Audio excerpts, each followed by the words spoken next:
Vamos lá. Então eu vou falar sobre o capítulo, começar o capítulo seguinte, mas antes eu vou fazer um exercício, né, só para dar uma ilustrada no um exercício sobre o capítulo precedente, que foi o de ondas, né? Eu recomendaria, também fazer exercícios do tipo que ele dá uma função de onda, né? Esse é interessante. Explicitamente tem a opção de exercícios assim.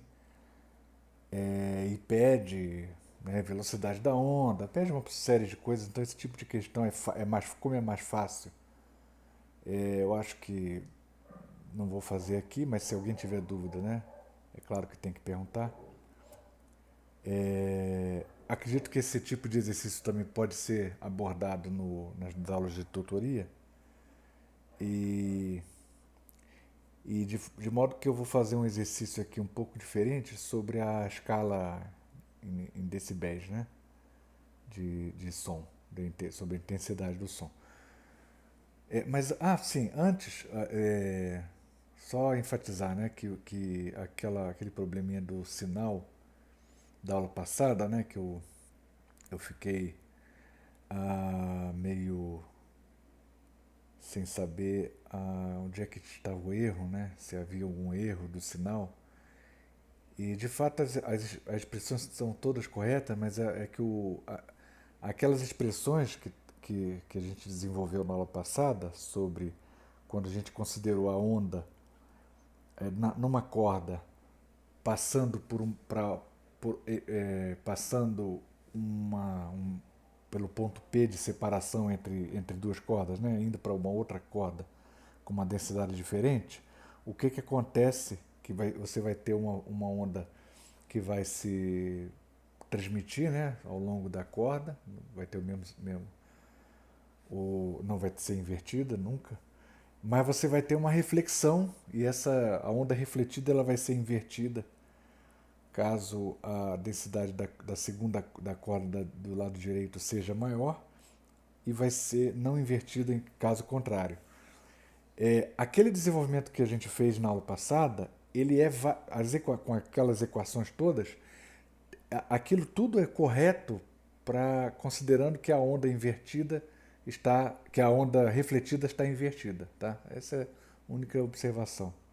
Então tem esse pequeno lapso aí que, na verdade, aquela consideração ela serve para a onda, considerando que a onda esteja invertida e que aquela constante B que aparece, depois vocês vão ver lá, se vocês viram lá a explicação que está na descrição do vídeo, o coeficiente B ele é tomado como sendo positivo, né? E a onda está invertida. Aí está tudo certinho. Aí se você entender por essa maneira, está tudo certinho. Tá certo? Então, se não ficou nenhum ponto obscuro, tá? A gente pode continuar. Se não, né, se alguém tiver alguma pergunta ainda que faltou, alguma coisa pendente, aí pode ativar o áudio e interromper. Senão eu vou passar então para o exercício 62. Ok? Então vamos lá. Exercício 62 do livro, que é um exercício que aborda a intensidade do som. Você tem uma fonte idealizada, né, que emite som igualmente em todas as direções, o que isso é uma coisa muito difícil de conseguir, né, porque na verdade geralmente a fonte, né, o alto-falante lá, ele geralmente tá apontado para um certo lugar, ele não emite igual para todas as direções. Mas imagina que a gente tem uma fonte idealizada que emite de uma maneira igual para todas as direções, em três dimensões, né? E, e aí tem dois indivíduos, né? O que o enunciado desse problema chamou de Henrique e Susana. O Henrique, ele está parado num ponto e ele está escutando o som, ele está detectando ali uma intensidade. O Henrique está detectando uma intensidade de 65 decibéis. E a Suzana está detectando uma intensidade de 55 decibéis. Aí a pergunta é, é claro que eles estão a uma certa distância da fonte, né? Aí ele pergunta a razão entre essas distâncias. A razão entre a distância da Suzana, que a Suzana, a razão entre a distância entre a Suzana e a fonte e a distância entre Henrique e a fonte. Então a gente vai chamar a distância então RS sobre RH. É isso que a gente está querendo calcular. RS é a distância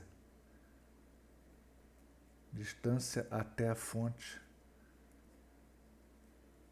de Suzana. E RH é a distância até a fonte de Henrique. Tá certo? De Henrique. Tá claro então, né, gente? Então, esses são os dados e é isso que a gente tem que calcular. Então, vamos recapitular aqui, né? A gente precisa calcular, a gente sabe que, por exemplo, aqui 55 decibéis é a intensidade detectada pela Suzana, no ponto onde ela está. A intensidade na escala decibel é definida como sendo 10 decibéis vezes o logaritmo, sempre na base 10, né? Na base 10, da intensidade percebida dividido pela intensidade padrão, tá certo? Que é a intensidade, bom, não interessa, isso tudo vai cancelar, a intensidade padrão é 10 elevado a menos 12 watts por metro quadrado. E a intensidade, só que eu posso escrever ainda isso aqui dessa maneira, porque a intensidade da... Deixa eu só ver um negócio aqui que chegou aqui. Ah, chegou, é. Só um minutinho, gente. Pera aí, só um minutinho que eu vou ter que resolver um negócio aqui, vou dar um pause aqui, depois eu... E a gente pode escrever então essa quantidade aqui como sendo a intensidade é a potência da fonte, lembra disso? A potência da fonte que eu falei até meio rapidamente, né? Demais, na aula passada. Potência da fonte dividido pela área, entendeu? Da frente de onda, né? Seria então a superfície esférica toda, que é 4π R, só que R ao quadrado, só que esse R é a distância, é 55 decibéis da Suzana, então é a distância RS ao quadrado. Isso tudo divide por I0. Tá certo? A mesma equação vai ser válida para o Henrique, né? Então você não precisa nem explicar, né? Vai ser tudo igualzinho, ó. Só que você vai mudar os dados de acordo com o Henrique. Aqui vezes o logaritmo, tudo da base 10. Porque hoje em dia você escreve logaritmo, para o matemático, se você escrever logaritmo só, ele vai achar que é na base natural. Né? Então, por isso que é bom escrever 10, mas não, agora não vou escrever não. P sobre 4π RH2, tá certo? Tá meio pequeno, mas dá para enxergar, né? Porque eu estou enxergando, dividido por I0. Você tem essas duas expressões aqui, né? Que eu vou fazer aqui? Eu vou diminuir, né? Melhor. Dividir não vai dar jeito. Eu vou diminuir, subtrair a segunda equação da primeira.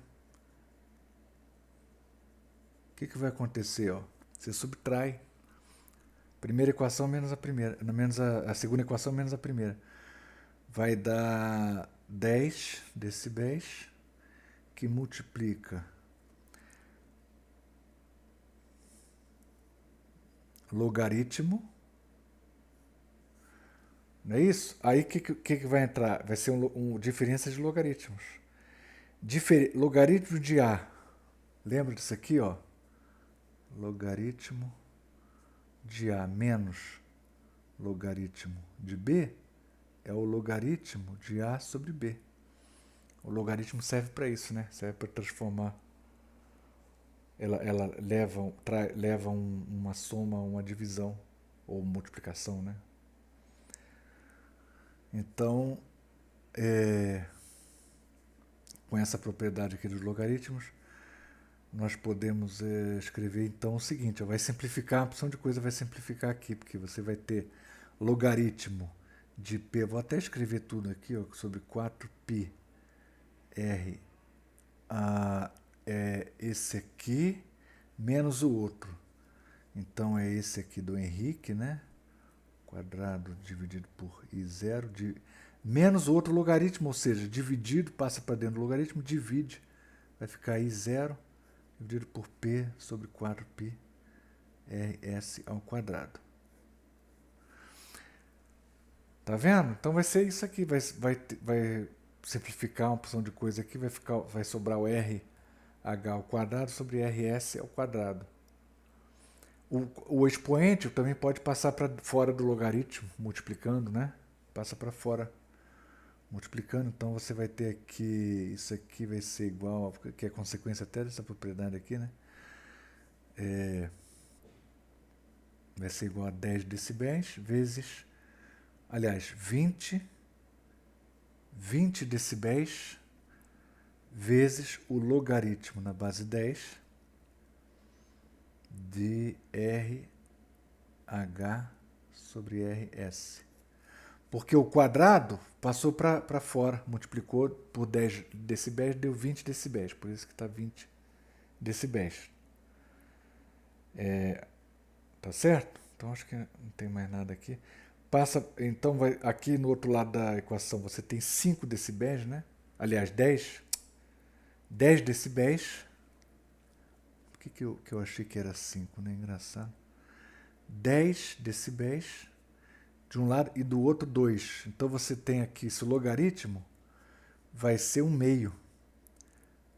O logaritmo de RH sobre RS é 1/2. Essa é a consequência. Portanto, aí vamos pegar a calculadora aqui, vou fazer essa conta. 10 elevado a 1/2, raiz de 10, né, na verdade. É só raiz de 10, então. 10 elevado a 1/2, raiz quadrada de 10. Então, essa razão é a raiz de 10, que é aproximadamente 3,16. 3,16. Então, RH sobre RS. Essa aula aqui vai ser curta, tá, gente? Vai ser 3,16. Aqui não tem dimensão nenhuma, por quê? Aqui também, porque o decibel cancelou com decibel.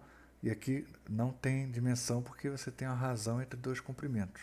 Então, a razão entre essas duas distâncias é 3,16. Ou seja, o Henrique está... Opa. Tem um probleminha aqui. Deu erro de sinal aqui, né? Ah, não, tá. Aqui eu errei aqui, né? Claro. Aqui é R. Esse RS, esse RH ao quadrado, está no denominador. Ó. Isso aqui está no numerador, porque aqui está no denominador do denominador está no numerador. Então, RS vai para cima. E aqui é o RH que fica embaixo.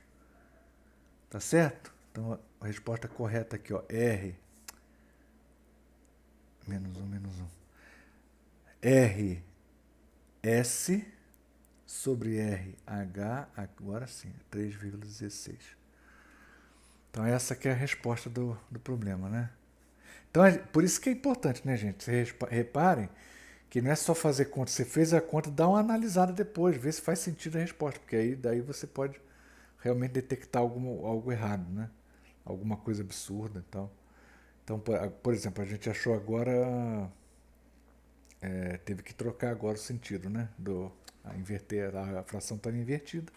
E agora a resposta correta é que realmente, de fato, Suzana estava mais distante para ter detectado uma intensidade menor. Quanto mais distante você está da fonte, menor vai ser a intensidade do som que você vai estar ouvindo, né?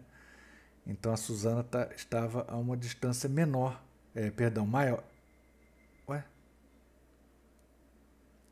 Suzana. Ué. Não é possível. Agora que. Não, estava certo. Agora que tá esquisito, né? Meu Deus do céu. Ah, não, tá certo. A Suzana está a uma distância maior. Porque ela está detectando uma intensidade menor. Então tá certo, tá? Que eu, hein? Confusão. Confusão bizarra. Tá certo agora? Certinho, né? Suzana está um pouco mais do triplo da distância. Tá? Tem uma propriedade interessante então desse tipo de cálculo, né? Que a razão se você não interessa o quanto você esteja longe da fonte ou perto, mas a razão entre duas distâncias vai acarretar, a mesma razão entre as duas distâncias vai acarretar na mesma diferença de decibéis, de 10 decibéis. Tá certo? Então a razão, quer dizer, o que acontece aqui? A diferença de 10 decibéis, uma diferença de 10 decibéis equivale a uma razão entre duas distâncias. Razão de raiz de 10 entre duas distâncias. Equivale a uma razão de 3,16, um pouco mais do triplo. Tá certo? Bom, é uma propriedade interessante que tem a ver com a escala logarítmica. Ok? Alguma pergunta então com relação a esse exercício? Senão eu vou começar já o outro capítulo. Tá?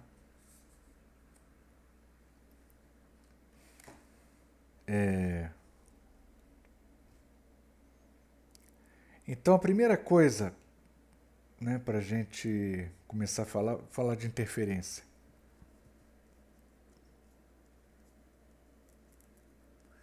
Interferência. O que é interferência? Interferência é uma onda interferindo na outra. Aí quando você tem duas ondas passando pelo mesmo ponto, né, pela mesma região, uma sobre a outra, elas estão interferindo. Agora imagina uma situação muito particular, né, só para a gente entender o que seria uma interferência, que a gente chama de interferência construtiva e interferência destrutiva, né? O que seria uma situação em que eu tenho, vamos considerar aqui o caso em que eu tenho mesma amplitude,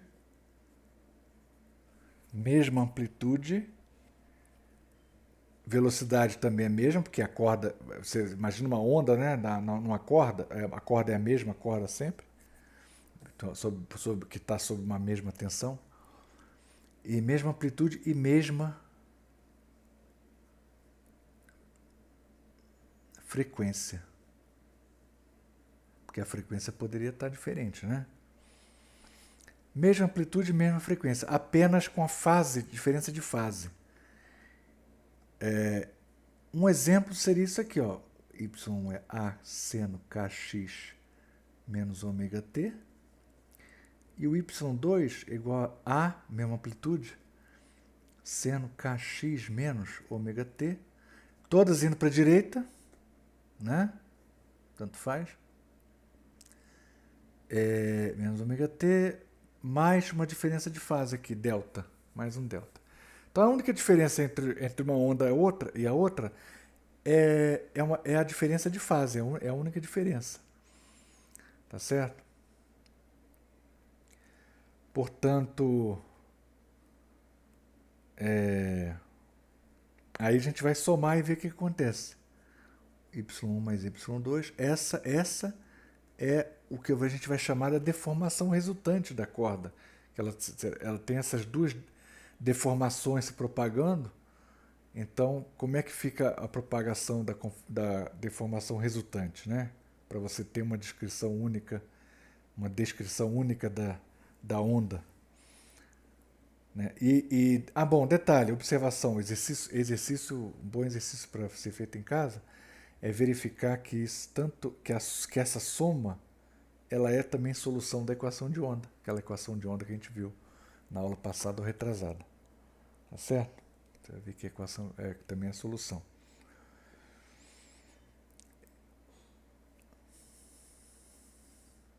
Daí você faz essa conta, você vai achar o seguinte, aí a gente vai você tem uma soma de senos. Aí a gente vai observar aqui antes que a seguinte identidade, né? O seno de A mais o seno de B é igual a 2 vezes seno de A mais B sobre 2 vezes cosseno de A menos B sobre 2. Isso é uma identidade trigonométrica, né? E a gente vai aplicar essa identidade, quer dizer, transformar uma soma num produto, a gente vai aplicar aqui, né, para esse caso aqui.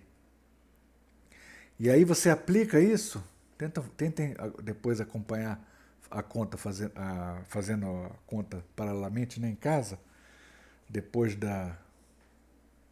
pode ser depois, né, assistindo a aula, vocês podem verificar que aí vocês vão achar a seguinte expressão, né, 2A, que pode ser 2 daqui, né, que multiplica cosseno delta sobre 2, que multiplica o seno, porque seria o A menos B, né?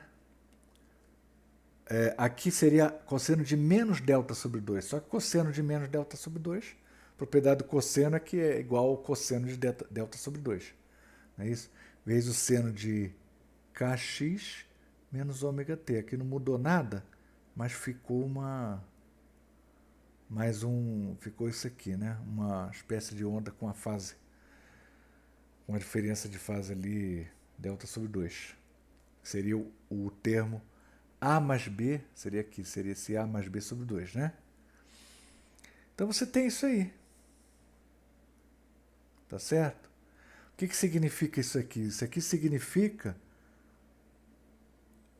Tá vendo isso aqui? Ó? Isso aqui é como se fosse uma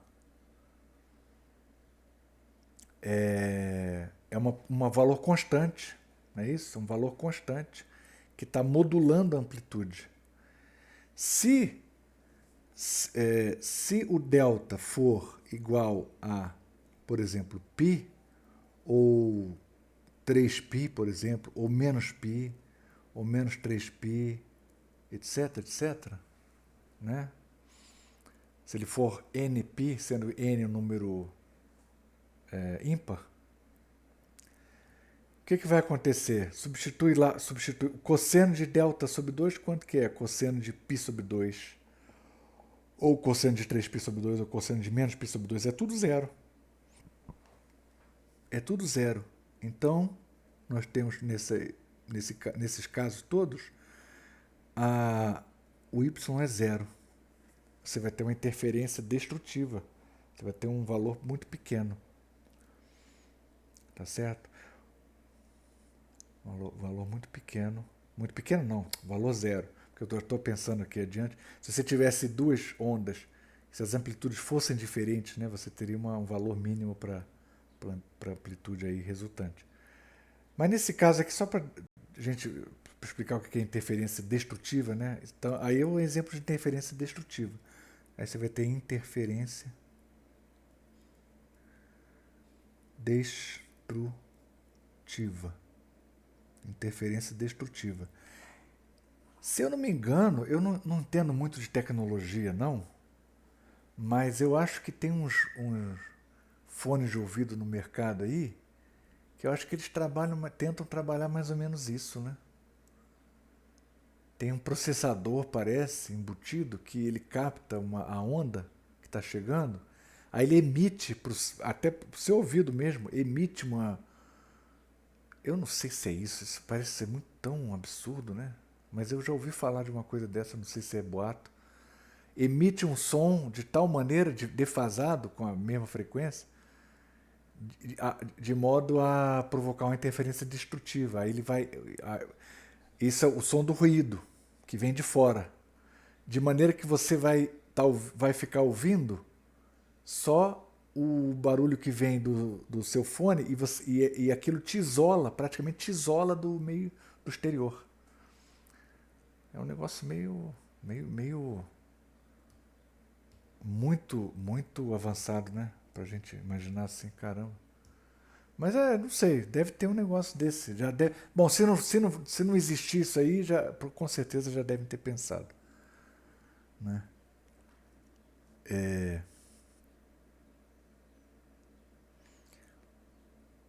E se delta for igual, ao contrário, né? Se for igual a 0, 2π, 4π, menos 2π, etc. Né? Se delta for qualquer um desses, o cosseno vai dar menos 1 ou mais 1, né? Tanto faz. Aí você vai ter uma amplitude máxima, amplitude 2A, igual a 2A da onda. Então a amplitude da onda ela vai oscilar entre aqui seno kx menos ômega t mais delta sobre 2. Não sei se aqui é mais ou menos, tá? Ela vai oscilar entre 0 e 2A. É 0 quando você vai ter interferência destrutiva e quando for 2A você vai ter interferência construtiva, tá certo? Aí você vai ter aqui a interferência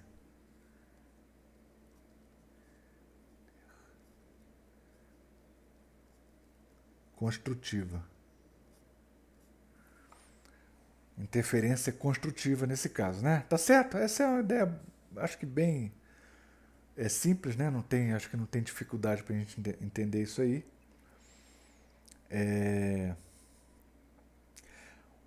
Um dos fatores que pode provocar diferença de fase, se você tem a mesma onda, quer dizer, uma onda, um sinal, o mesmo sinal está saindo de uma fonte de onda, né? Aí esse sinal ele percorre um caminho diferente. Então você pode ter uma diferença de fase induzida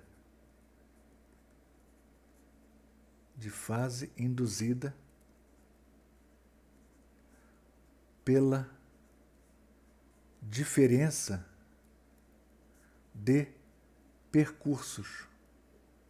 Uma diferença de fase induzida pela diferença de percursos. Não é isso? Como é que uma diferença de percurso... Uma diferença de percurso vai induzir que diferença de fase? A gente faz a conta muito simples, né? Porque o argumento que a gente tem é o kx, não é isso? É o kx.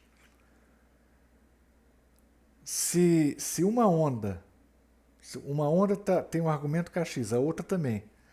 Mas aí se você andar, esse x é a coordenada x, né? Do percurso da onda.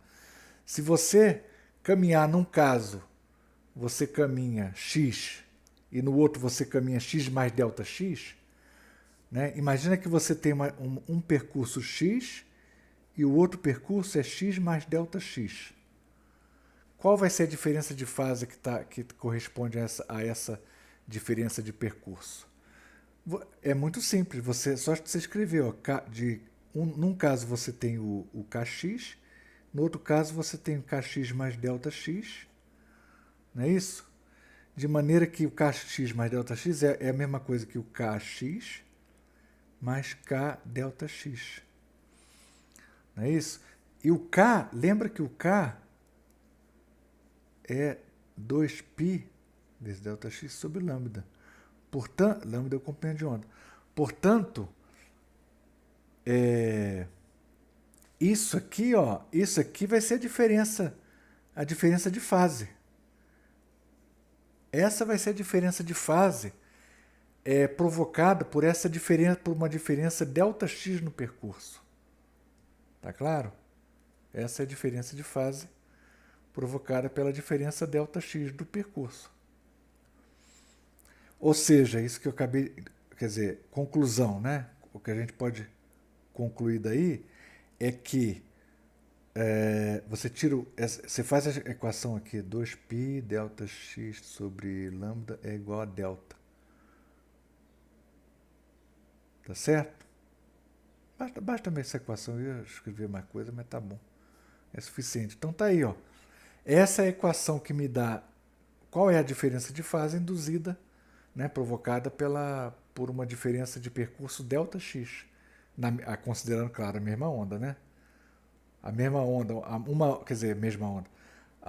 Duas ondas idênticas, né? Uma faz um percurso, percorre uma certa distância x, a outra percorre a mesma distância x, só que com uma diferença ΔX, né? Na verdade, a outra percorre uma distância x mais ΔX, diferente.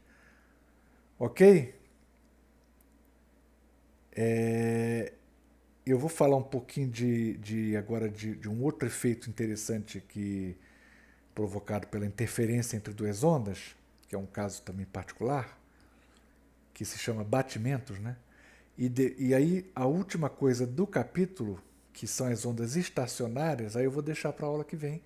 A gente termina rapidamente, já pode fazer exercício. E talvez até seja, a gente pode até, dependendo do ritmo, se não precisar, posso até dispensar a turma da última aula antes do ano, né? Para dar uma folga aí pro pessoal, o pessoal descansar, viajar, sei lá. Tá certo? Alguma pergunta até aqui, gente? Quem tiver alguma questão pode, sem problema nenhum, pode, por favor, acionar o áudio, né? Interromper. Então vou falar de batimentos. E o porquê que é batimento vai ficar claro. É um fenômeno bem... Tem uma série de fenômenos, né, bem interessantes. Esses são só, assim, o que a gente precisa realmente ter uma certa familiaridade aqui em Física 2, né? Que é o mais básico.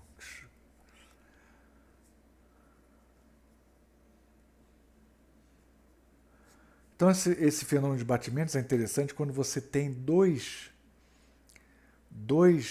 ondas com uma frequência única, né? Com as duas com uma frequência muito próxima uma da outra. Se eu tiver, na verdade, bom, enfim, eu vou imaginar também a mesma amplitude. Mesma amplitude. Então, quer dizer, o que a gente está interessado em estudar? Vamos analisar agora uma interferência entre duas ondas que têm a mesma amplitude, mesma fase e diferentes e frequências próximas. E frequências próximas uma da outra. Só basicamente isso. Então você tem aqui Y1. Uma onda vai ser A seno Kx menos ômega, vamos chamar isso aqui de... Tá, ômega 1. Ômega 1t. E a outra, A seno Kx menos ômega 2 e t. Aqui é K1 e K2, né? Por quê? Porque a velocidade, em princípio, deve ser a mesma, então o K também vai mudar.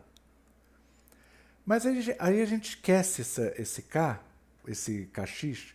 Vamos imaginar que você vai colocar um ouvido na origem do sistema de coordenadas, né? Aí você vai ver,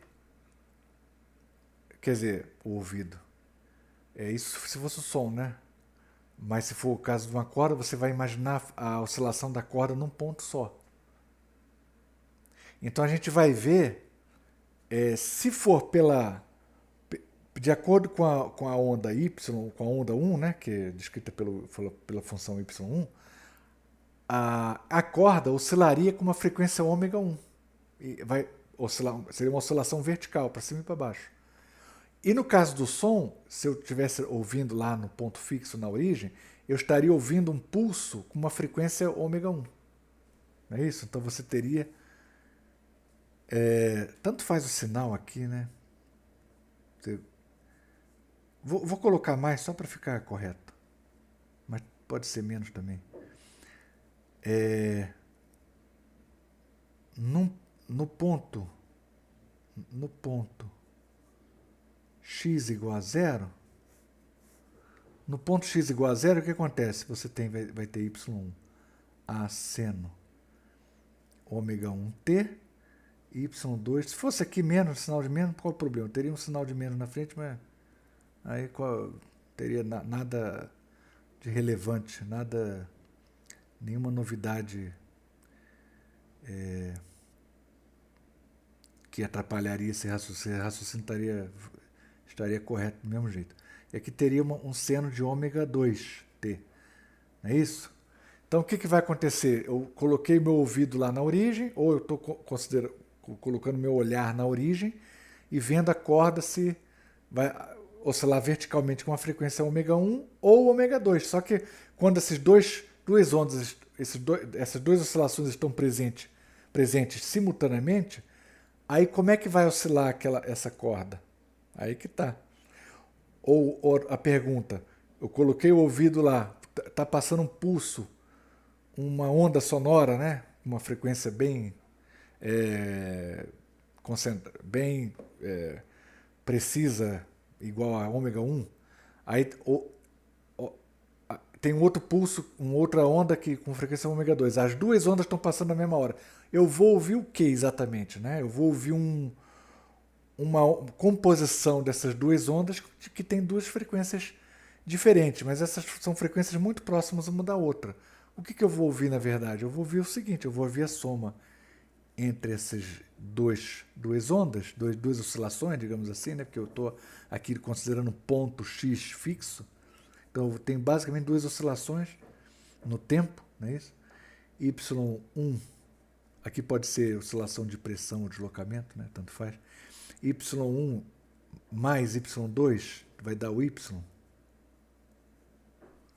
Não é isso? Aí você soma. Usa aquela mesma identidade, transforma a soma do seno num produto de senos. Aí você vai encontrar 2A seno de ômega 1 mais ômega... Vou fazer até direto, né? Ômega 1 ômega 2.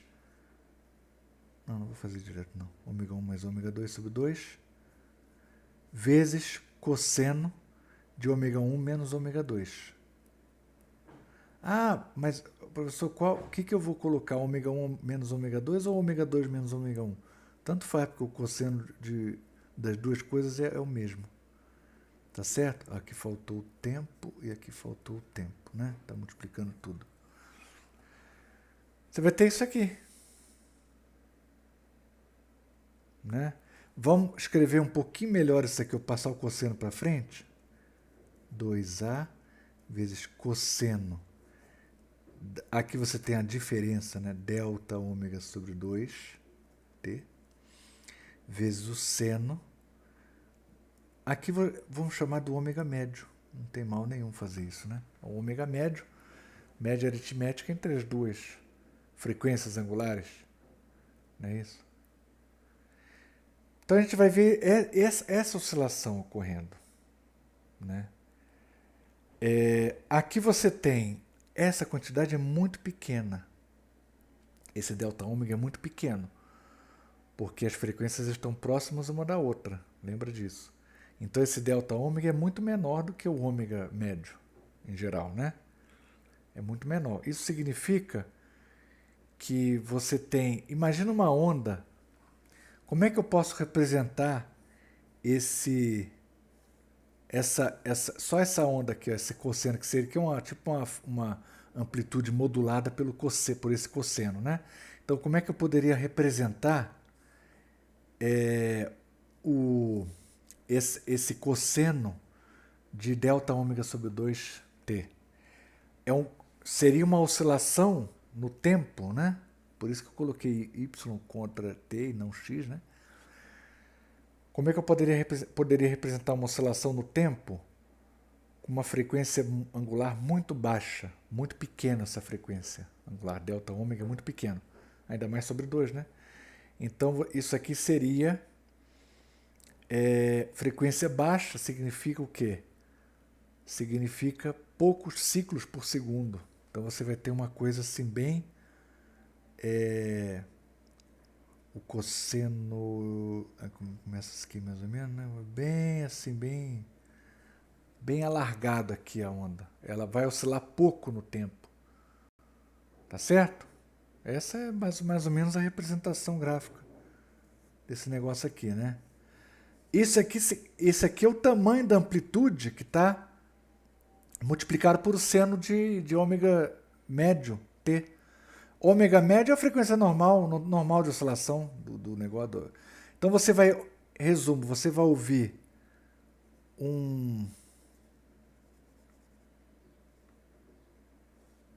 você vai ouvir uma onda, um som, no caso do som, né? Que vai ter uma frequência, que é a frequência média das duas ondas, a média da frequência das duas ondas, só que você vai ter essa modulação aqui, ó, que vai também oscilar com uma frequência baixa, que é delta ômega sobre 2. Então esse delta ômega sobre 2 é o que eu chamo de frequência dos batimentos. Frequência, no caso, frequência angular, né?